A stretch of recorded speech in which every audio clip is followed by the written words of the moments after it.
Bonjour tout le monde, bienvenue dans cette nouvelle vidéo sur le cours d'électrostatique. Auparavant, on avait introduit un chapitre sur l'électrisation, les phénomènes d'électrisation. Ensuite, on a introduit les forces électrostatiques. Et aujourd'hui, on va étudier le champ électrostatique. À la fin de cette vidéo, n'hésitez pas à poser des questions, n'hésitez pas à me faire parvenir de vos problèmes, vos questions, mais aussi n'hésitez pas à mettre des likes, à vous abonner et à mettre des partages. Alors, champ électrostatique, champ créé par une charge ponctuelle. On dit qu'en une région de l'espace existe un champ électrostatique E lorsqu'une charge placée en un point M de cette région se trouve soumise à une force F égale QE. J'ai un espace et je place une charge quelconque, par exemple cette charge-là, je la place dans cet espace. Si elle se trouve soumise à une force quelconque, on dira qu'on est en présence d'un champ électrostatique dans cette région. Par exemple là, si j'ai une charge négative et aussi une charge positive, eh bien, je vais me trouver avec un champ. Donc si par exemple là, je suis en présence d'une charge négative et d'une charge positive, eh bien, en un point M, une charge qui se trouve en un point M se trouve soumise à F égale QE et attirée vers la charge négative. De même, lorsque j'ai un point M qui se trouve dans cet espace cet espace de la région où se trouve la charge positive, eh bien, il va se trouver soumise à une force F égale QE grâce au champ créé par la charge Q+. Si maintenant je prends une autre charge dans l'espace plus ou moins lointain, eh bien, puisque je suis en présence d'une charge négative et d'une charge positive, la charge négative va créer des champs convergents dans tout l'espace qui l'entoure. La charge positive va créer un champ divergent dans tout l'espace qui l'entoure. Et bien la charge M', il va se trouver soumise simultanément au champ créé par la charge négative et au champ créé par la charge positive. Ça veut dire que je vais avoir des forces qui ont tendance à pousser la charge en M', puis d'autres, puisque le champ est convergent, il va être attiré par ces charges-là. Bien sûr, la charge, au bout du compte, il va être soumise, il va obéir au résultat, autrement dit, à la force résultante de tous ces champs-là. Alors, contrairement à une force électrostatique, F égale à QE, dont le point d'application est la position de la charge Q, par exemple là, j'ai une charge positive, une charge négative, et j'ai une charge Q+, voilà, elle est soumise à la force F égale QE. Eh bien, la force à laquelle est soumise la charge se trouve, où le point d'application, c'est la charge elle-même. Voilà. Donc, cette charge, elle crée un champ divergent, donc cette charge, elle est soumise à un champ E comme ça là, et donc F égale QE, là. La force, le point d'application de la force F, c'est la charge Q. De même, si la charge est négative, eh bien, je vais avoir un champ convergent et une charge Q plus qui se trouve dans cet espace-là, il va être soumise à F égale QE, dont le point d'application, c'est la charge elle-même. Tandis que pour le champ, eh bien, le champ E peut être défini en tout point M quelconque de l'espace, sauf sur la source. C'est-à-dire, par exemple, là, cette charge positive, elle crée un champ partout dans l'espace, sauf au point source, c'est-à-dire au point où il y a la charge qui crée ce champ-là. Alors maintenant, ce champ créé, quelles sont les caractéristiques de ce champ créé? Sa direction est radiale. Elle passe toujours par la charge source. C'est-à-dire, voilà ma charge source, voilà ma charge source, voilà ma charge source. Voilà, le champ passe toujours par la charge source, c'est-à-dire il est radial. Son intensité ne dépend que de la charge source Q et de la distance qui le sépare de la charge en question. C'est-à-dire, par exemple, vous avez ici la charge source qui crée ce champ-là, et bien l'intensité ne dépend que des deux charges, de cette charge-là et de la distance qui nous sépare de ce point où se trouve la charge Q. De même pour cette charge-là. Alors, son sens, E s'éloigne des sources positives, E collinéaire à U. Vous avez ici une charge négative, une charge positive. Donc, le champ s'éloigne, c'est-à-dire il va de plus en plus loin vers les distances lointaines par rapport à la charge Q. Il est collinéaire au vecteur unitaire. Si on est là, nous avons un vecteur unitaire U, et bien E et U sont collinéaires. De même dans cette direction, de même là, etc. E est dirigé vers les sources négatives. E opposé à U. Dans le cas d'une charge négative, le champ est dirigé vers ces charges négatives-là. Donc, champ électrostatique créé par des charges ponctuelles. Voilà une particule de champ située en un point P de l'espace. Voilà une particule, par exemple Q1. Il est situé au point P. Et bien, il va créer au point M un champ électrostatique E créé par Q1 au point M, dont l'intensité est définie, dont la valeur est définie par, donc, pour toujours être précis, on écrit que E créé par Q1 au point P, voilà le point P, au point où se trouve la charge, est égal à quoi? Est égal à Q1 par le vecteur unitaire qui mène au point M en question, sur 4 pi epsilon 0 que multiplie par cette distance au carré, c'est-à-dire Pm au carré, qu'on peut résumer par Q1U sur 4 pi epsilon 0 R carré, c'est-à-dire R est égal à Pm. Il est défini en volts par mètre. Donc, la remarque, c'est que Pm est égal à, le vecteur Pm est égal au vecteur R, qui sépare la charge du point où on calcule le champ. La force exercée par la charge Q1 sur Q2, si maintenant on place une charge Q2 quelque part à une distance R par exemple là, eh bien la force exercée par Q1 qui se trouve là, sur Q2 qui se trouve là, voilà, il est défini par cette expression-là, c'est-à-dire F1 de F, la force exercée par la charge 1 sur 2 est égale à A, la deuxième charge que multiplie par le champ créé par la première charge. Voilà. Distribution discrète de charge. C'est quoi une distribution d'abord discrète de charge? C'est un ensemble de charges électriques ponctuelles proches les unes des autres.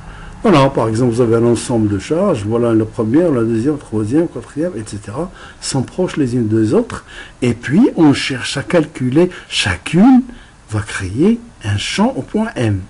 Donc, la première va créer son champ E1, la deuxième va créer son champ E2, la troisième, etc., etc. Donc, et quel est le champ global créé au point M? C'est, puisque ce sont des vecteurs, c'est le champ résultant.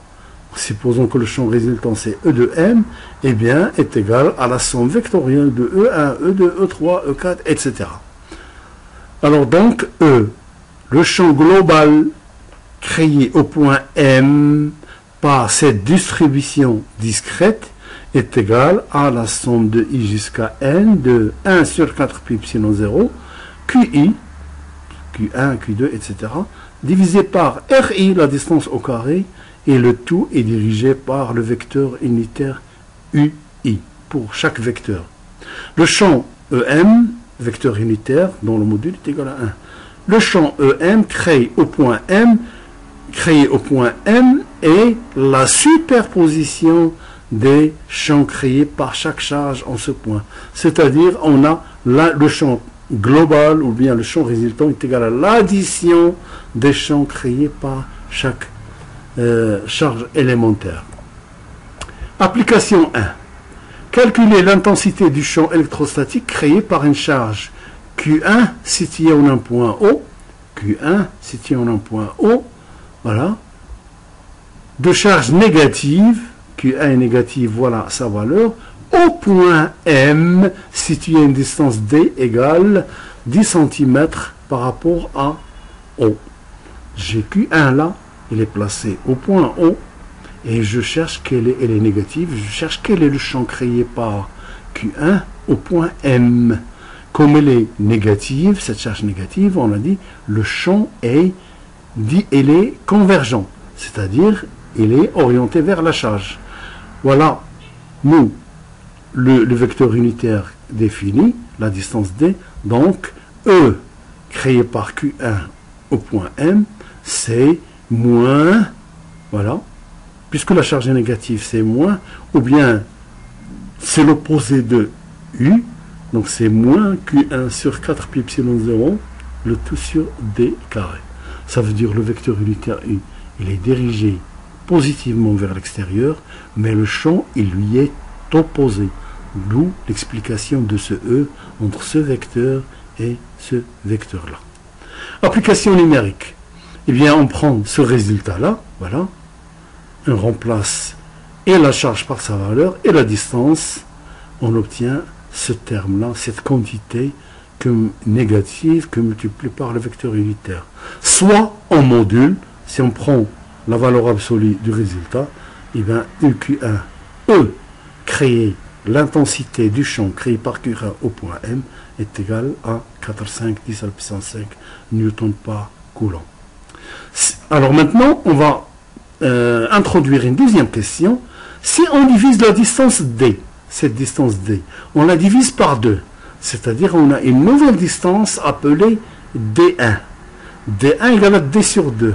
Ça veut dire que on cherche le champ à une distance plus proche de Q1. Quelle doit être la nouvelle valeur de Q'1 et de Q1 pour avoir la même intensité du champ? C'est-à-dire, voilà, la première configuration, on a calculé le champ. Maintenant, on divise la distance par 2, c'est-à-dire le point N va se trouver là. Et pour le premier cas, voilà, on a calculé le champ. Maintenant, on divise la distance par 2 et on vous dit quelle doit être la nouvelle charge pour que le champ soit le même que celui trouvé tout à l'heure. Voilà. On va dire que au point D, au point milieu de D, c'est-à-dire au point D1, qui est le milieu de D, et bien E' va être créé, c'est E' Q1 créé par Q1 au point M est égal à Q'1, la nouvelle charge, sur cette expression-là. En remplaçant D1 par sa valeur qui est D sur 2, au carré, voilà, et bien, si on veut que l'intensité reste la même, et bien ça veut dire cette expression-là, développée, je vais obtenir 4 Q'1 sur, voilà, D au carré. Et bien, si on veut qu'elle soit égale à l'expression précédente, donc on va identifier les deux termes là. Voilà. Et la nouvelle charge, c'est Q'1. Donc, en identifiant les deux relations, on va trouver que Q'1 est égal à Q1 divisé par 4. Ça veut dire que pour avoir, en cherchant le champ ici, et pour obtenir la même intensité de champ que tout à l'heure, eh bien la charge Q1 doit être divisée par 4. Application 2. Alors maintenant, on va essayer de calculer le champ créé par deux charges. Donc soit deux charges ponctuelles négatives identiques. Q1 et Q2 sont négatives. Situées pour la charge Q2, elle est située au point B et Q1, elle est située au point A. Déterminer le champ électrique total E au point M. On a un point M sur un axe médiane. Voilà. Donc là, un axe perpendiculaire et on cherche le champ au point M.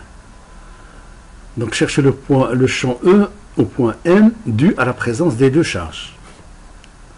Avec OM égale D.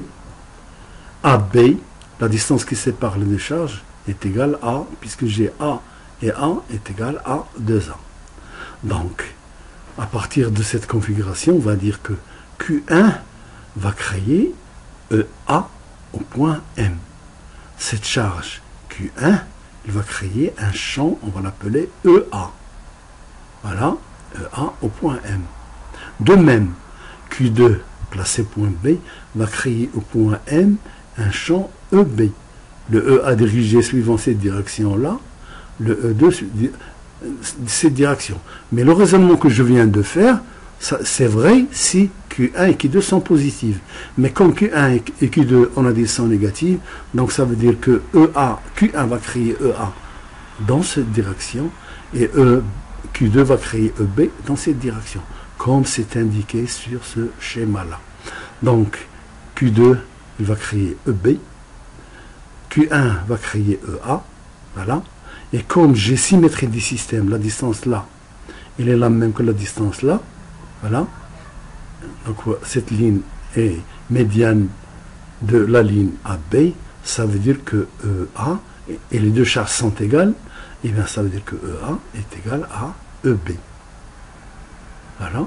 Alors, maintenant, on va chercher, on a, juste à titre de remarque, R, la distance qui sépare ici, chaque charge du point M est égale à R et est égale à quoi? En fonction des données des problèmes, et bien est égal à R qui est là, R carré, théorème de Pythagore, est égal à quoi?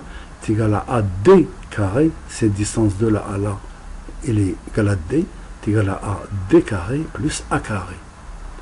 Donc, R, tout simplement, est égal à racine de D carré plus A carré.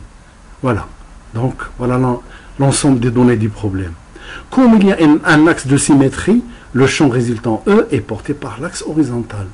J'ai un axe de symétrie là, donc ce champ-là, EB, voilà, je peux le décomposer en une composante verticale et une composante horizontale, à l'opposé de X. La même chose pour EA, je peux le décomposer en une composante verticale vers le bas, et une composante horizontale, comme EB. Et, c'est-à-dire, je viens là. Donc voilà EB, voilà EA, voilà la décomposition suivant l'axe des Y, et la décomposition suivant l'axe des X. EB en intensité est égal à EA. On a vu que les deux sont égaux. Pourquoi? Parce que ce sont les mêmes charges et ils sont à la même distance M, par rapport à M. Donc, là, les composantes suivant Y sont égales et opposées. Donc, ils vont s'annuler. Les composantes suivant X, c'est-à-dire là, elles sont égales et collinéaires, c'est-à-dire ils vont s'additionner. Et donc, le champ résultant, voilà, il est dû aux composantes suivant l'axe des X. Les composantes verticales des champs E et B sont égales en module, mais de sens opposés. Le résultant est nul, c'est ce qu'on vient de dire là. Les composantes horizontales s'additionnent, ils sont égales, ils s'additionnent. Comme la projection, cette composante suivant l'axe des X est égale à EA cos alpha pour EA et EB cos alpha pour le champ créé par la charge qui se trouve en B. Donc les deux sont égales, ça veut dire, et E, voilà, vectoriellement est égal à EA plus EB, c'est-à-dire la composante de EA suivant X plus la composante EB suivant X. Donc E suivant X résultant est égal à EA plus EB, c'est-à-dire E est égal à E cos alpha plus EB cos alpha. Comme ils sont égales, donc ça fait 2EA cos alpha ou bien 2EB cos alpha. À quoi est égal cos alpha? Voilà le alpha, il est là. Son cosinus, c'est quoi? Eh bien, c'est côté adjacent sur hypoténuse. Ça veut dire c'est D sur R. D sur R. Et R est égal à quoi? On a vu que R est égal à racine de A carré plus D carré. Voilà, A carré plus D carré. Et bien maintenant, on n'a qu'à écrire l'expression globale du champ résultant. Donc E, qui est bien sûr dirigé suivant l'axe des X, mais dans le sens opposé du vecteur unitaire U. Donc, E est égal à 2 fois EA cos alpha. Et comme EA est égal à 1 sur 4 pi epsilon 0 Q sur R1 est carré, Donc ça fait 2Q1 4 pi epsilon 0 fois D, qui est cos alpha, sur R. D sur R, c'est racine de A carré plus D carré. Voilà. Et R carré, c'est A carré plus D carré. Voilà. Donc on peut fusionner les deux expressions là, et ça nous fera A carré plus D carré à la puissance 3 demi. D'où le champ total E est égal à 2EA fois D sur cette expression-là, ou bien sûr A carré à la puissance 3 demi.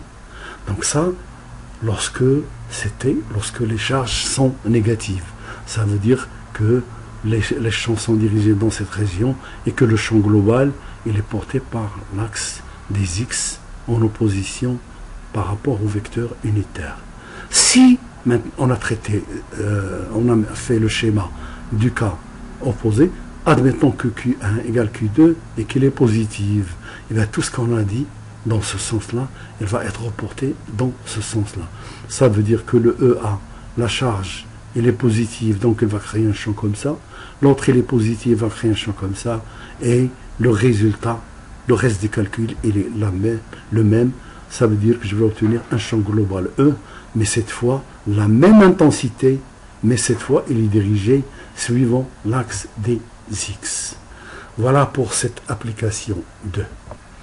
Alors maintenant, on va introduire, puisque jusqu'à maintenant, on a travaillé sur le champ créé par une charge, puis ensuite le champ créé par deux charges, et on a parlé aussi le champ créé par une distribution de charges discrète. Voilà. Maintenant, on va introduire les distributions linéiques, c'est-à-dire les distributions continues plutôt. On va parler des distributions continues. Et dans le cas des distributions continues, on peut distinguer la distribution linéique, la distribution surfacique et la distribution volumique. Donc dans ce premier cas, distribution linéique, ça veut dire quoi?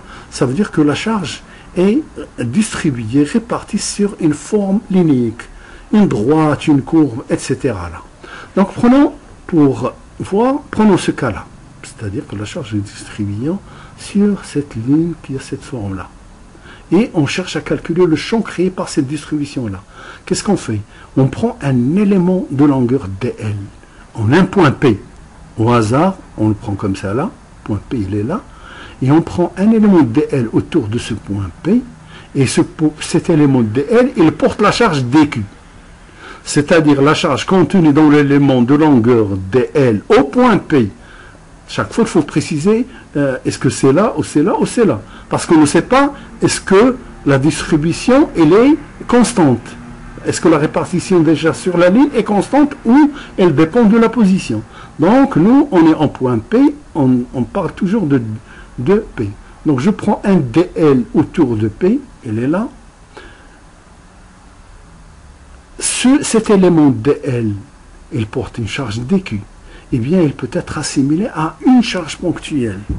S'il peut être assimilé à une charge ponctuelle, c'est-à-dire dq est égal à lambda de P, dl de P, c'est une charge élémentaire, eh bien, ça veut dire que je peux écrire que le champ, comme on a introduit par avant, le champ électrique E au point P créé au point M, le champ électrique créé par une charge qui se trouve au point P au point M est égal à lambda de P fois dl, puisque la charge élémentaire dq, là, voilà, dq, elle est égale à lambda de P fois dl de P. Elle est là.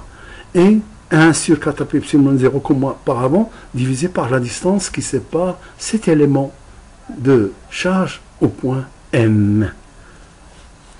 Donc, que multiplié par le vecteur unitaire UPM. Là, voilà, UPM. Puisque c'est une grandeur vectorielle. Ça, c'est le champ élémentaire. Maintenant, si je veux calculer le champ créé par cet élément dl, plus cet élément, plus cet élément, plus celui-là, etc., et bien je n'ai qu'à intégrer, voilà, E, pour tout l'élément L, créé par l'élément L, E, égale l'intégrale de A jusqu'à B de cette expression-là. Voilà. Maintenant, pour vous donner un exemple, que vous compreniez un petit peu ce que c'est la distribution linéique, eh bien, on donne un exemple là. C'est une distribution ici pour le cas dans le cas de cet exemple, la distribution est considérée comme étant constante. Je prends un fil de longueur 50 cm qui est chargé uniformément, c'est-à-dire en n'importe quel point, voilà, à n'importe quel DL, la charge elle est la même au niveau des DL. Donc, d'une charge Q1 égale à 1 microcoulomb, quelle est la densité linéique de charge lambda portée par quelle est la densité lambda portée par le fil? Et bien lambda c'est quoi? Vous divisez la charge totale qui est répartie sur le fil divisé par sa longueur. Donc lambda est égal à dq sur dl, c'est la charge par unité de longueur. Donc Q divisé par L, application numérique, on trouve 2 10 à la puissance moins 6 coulombs par mètre, ou bien C.M-1. Distribution surfacique des charges. Eh bien, c'est toujours la même chose. Au lieu d'avoir une charge discrète, ou bien au lieu d'avoir un DL, une charge contenue dans un élément DL, cette fois on a une surface qui est chargée. Et donc, pour raisonner, on va travailler sur un élément DS. Rho de P, c'est la densité de charge surfacique. Donc, elle est définie par quoi? Par dQ divisé par l'élément de surface. La charge contenue dans cet élément divisé par cette surface-là. Donc, c'est dQ divisé par ds de P. La charge contenue dans l'élément de surface dsP peut être assimilée à une charge ponctuelle de valeur dQ égale. S'il peut être assimilé à une charge ponctuelle, ça veut dire que le champ créé par cette charge élémentaire dQ est égal à, voilà, comme d'habitude, je remplace ici la valeur de la charge par ρ de P dQ qui est égal à ρ de P fois ds de P, orienté par l'élément, le vecteur unitaire U vers le point M où on fait le calcul. D'où, eh bien, si on veut intégrer, voilà l'élément ds, il crée un élément DE1, de champ DE1, l'autre DS, DE2, DE3, etc. Et bien le résultat, c'est quoi? C'est le champ global égal à une intégrale de surface de cette expression-là. Voilà. Pour vous donner de même une idée sur la distribution surfacique, on considère une distribution surfacique constante. Par exemple, une sphère de rayon R égale 10 cm porte une charge surfacique de 1 coulomb répartie de manière uniforme. Ça veut dire la répartition elle est la même. Si je prends un élément ds quelconque, il contiendra la même quantité de charge dQ. Quelle est la densité de charge surfacique sigma portée par la sphère? Et bien sigma est égal à dQ sur ds et la charge portée par unité de surface. Si on divise la charge par la surface d'une sphère, voilà la charge divisée par, puisque cette charge Q, elle est répartie sur la sphère, si on divise la charge 1 microcoulomb divisé par une sphère de rayon R égale 10 cm, donc c'est Q divisé par 4 pi r carré, ce qui nous donne cette valeur de 8, 10 moins 6 coulombs par mètre carré. Ensuite, la distribution volumique des charges. C'est-à-dire, cette fois, on a un volume qui est chargé et on cherche à calculer le champ d'un point M. Donc, on va prendre un élément de volume, on le considère comme étant une charge ponctuelle, puis calculer le champ élémentaire créé là, et après, on va intégrer surtout le volume. Donc, la densité de charge volumique au point P, voilà, est égale dQ divisé par élément de volume. La charge contenue dans l'élément de volume dV de P peut être assimilée à une charge ponctuelle. Cette charge, c'est quoi? C'est dQ. Comme c'est une distribution volumique, donc c'est ρ au point P dV de P. La charge élémentaire en P est donc le champ, voilà, créé par l'élément de volume se trouvant au point P, créé au point M, et bien est égal à 1 sur 4 pi epsilon 0, la distance au carré, que multiplié par la charge élémentaire dq. dq est égal à ρ de P fois d de V de P. Et comme moi je cherche la charge, et comme moi je cherche le champ créé par tout ce volume-là, donc je vais intégrer cet élément de charge sur toute la surface, d'où E sur tout le volume est égal à l'intégrale triple sur tout le volume, et ce qui donne cette expression. Alors de même, pour donner une idée sur la distribution volumique, et ici bien sûr on va la prendre constante pour simplifier les choses, donc on prend un cylindre de hauteur 10 cm, de rayon R égale 1 cm, il contient une charge Q égale à 1 picocoulomb. Elle est répartie sur tout le volume du cylindre. Quelle est la densité de charge volumique ρ contenue dans le cylindre?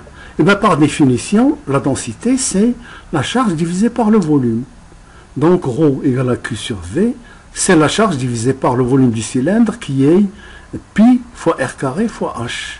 Et voilà, on trouve 3,18 10-8 coulombs par mètre cube.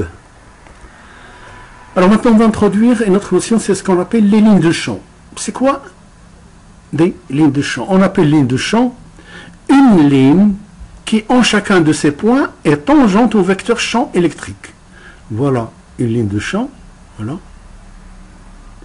Et bien, si je suis l'évolution du champ, et bien en chaque point le champ est tangent à cette ligne. Donc si je prends le champ et que je trouve que là il est en ce point, il est tangent à cette ligne, tangent à cette ligne, tangent à cette ligne, à cette partie de la ligne, etc.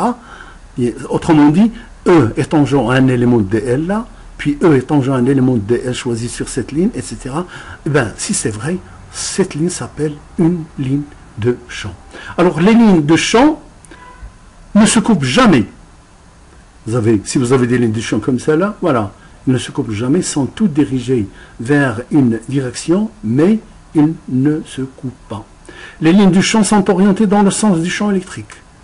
Voilà, les lignes de champ, par exemple ici, le champ est dirigé vers cette région-là, donc les lignes de champ sont orientées de même dans cette région. Parce que, tout simplement, si vous avez une charge, ou bien des charges qui ont créé ces lignes de champ-là, des charges positives par exemple, là, et bien toutes les lignes de champ vont être orientées de ce côté vers ce côté. La direction du champ en un point est tangente à la ligne de champ. Donc si vous prenez, c'est ce qu'on a dit tout à l'heure, vous prenez un champ E, vous prenez un élément DL là, sur la ligne, et bien E est collinéaire avec cet élément DL, autrement dit, E est tangent avec la ligne de champ. Carte des lignes de champ résultant de deux charges opposées. Eh bien, au départ, quand on a introduit le champ, la notion de champ électrique, on a dit quand on a une charge, par exemple positive, il va donner un champ divergent, mais il est radial. Toutes les lignes de champ sont divergentes, mais elles passent par la charge. Admettons maintenant qu'on a deux charges, une charge Q1 positive et une charge Q2 négative. Donc la charge Q1 va créer des lignes de champ qui sont divergentes, qui vont vers l'extérieur. Cette ligne-là, eh bien, elle va diverger de là, mais elle va converger vers la charge Q2. De même pour celle-là, de même pour celle-là, et puis il y a les lignes de champ qui sont là, ils vont vers l'infini. Celle-là, il va vers l'infini, tandis que là, il vient de l'infini vers cette charge-là. Alors, tube de champ électrique. Donc on a des lignes de champ, et si vous prenez un ensemble de lignes de champ, un tube de champ est une surface fermée par toutes les lignes de champ qui s'appuient sur un contour fermé. Si j'ai une première ligne de champ, une deuxième, une troisième, un ensemble N de lignes de champ, eh bien on peut les relier par un contour de ce côté et de ce côté-là, et ça s'appelle un tube de champ. Il est facile de comprendre avec cette forme-là, un pseudo-cylindrique. Vous avez première ligne de champ, deuxième, troisième, etc. Et quand vous les reliez de ce côté et de ce côté-là, vous formez ce qu'on appelle un tube de champ. Un tube de champ, c'est quoi? Eh bien, c'est un contour qui s'appuie, voilà, hop, qui s'appuie sur des lignes de champ. l'équation, maintenant on va faire une petite application pour la détermination des lignes de champ. Alors, une ligne de champ d'un champ vectoriel est une courbe tangente en chaque point au champ électrique.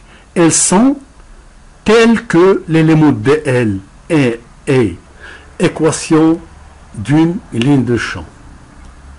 Une ligne de champ d'un champ vectoriel est une courbe tangente en chaque point au champ électrique.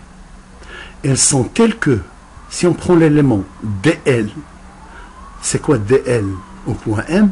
Ça veut dire, je prends un point M là, et je m'intéresse à un déplacement dl. Un déplacement infiniment petit dl, voilà. Il était là, c'est l'origine, et ça c'est l'arrivée. M imprime ce déplacement dl, le vecteur dl, elle est égale au vecteur M imprime. Alors, le vecteur déplacement élémentaire est collinéaire à E. Ça veut dire, vous avez une ligne de champ là, vous prenez un élément dl, il est là, au niveau de la ligne de champ, et bien cet élément dl est collinéaire au champ électrique E au point M. C'est-à-dire qu'on peut écrire que dl, l'élément de déplacement là dl, est égal à k fois em. Puisqu'il est collinéaire, ça veut dire qu'il y a une relation par l'intermédiaire d'une constante entre l'élément de déplacement et le champ électrique. Alors le fait d'écrire dl de m égale k fois e de m, ça veut dire quoi? Ça veut dire que si je suis dans un repère cartésien, c'est-à-dire en coordonnées cartésiennes, l'élément dl il est décomposable de cette manière-là. Ça veut dire que j'ai un élément de déplacement dx suivant l'axe des x, dy suivant l'axe des y et dz suivant l'axe des z. Dans ce cas-là, écrire dlm égale à ke de m, ça veut dire que j'ai proportionnalité entre les composantes de cet élément de déplacement là et les composantes du champ électrique dans ce même champ cartésien, dans ce même repère cartésien. Donc c'est k fois les composantes de E, EX, EY, EZ. Autrement dit, en éliminant le k, eh bien, je peux avoir le rapport dx sur EX égale dy sur EZ égale dz sur EZ. Et voilà, c'est à l'aide de ces expressions, par exemple ici, dans le cas d'un repère cartésien, comment on peut déterminer l'expression des lignes de champ. Si on est en coordonnées cylindriques, l'élément, le champ électrique, il a toujours ces composantes-là. Tandis que l'élément dl, voilà, c'est nouvelle composante. Et bien, pour déterminer dans ce cas les lignes de champ, on part de ces égalités-là, de ces proportionnalités. d sur euro égale rho d'état sur θ est égal dz sur ez. Et la même chose lorsqu'il s'agit d'une configuration sphérique. Donc, je fais le rapport suivant pour déterminer l'équation des lignes de champ. On va faire une petite application sur ces lignes de champ. Par exemple, soit le champ vectoriel suivant défini par cette équation-là. Dans un repère x, y, z, et bien j'ai un champ défini par cette équation-là. On veut déterminer l'équation des lignes de champ. Alors on a dit, une ligne de champ d'un champ vectoriel est une courbe tangente en chaque point au champ EM. C'est-à-dire tout simplement, donc sans répéter tout ce qu'on a dit, ça veut dire on a l'élément de déplacement dl qui est égal au vecteur dl est égal au vecteur m' est collinéaire au champ électrique E. Donc ça veut dire j'écris tout simplement l'équation qui exprime cette relation-là, c'est-à-dire que le vecteur dl est proportionnel au champ électrique EM.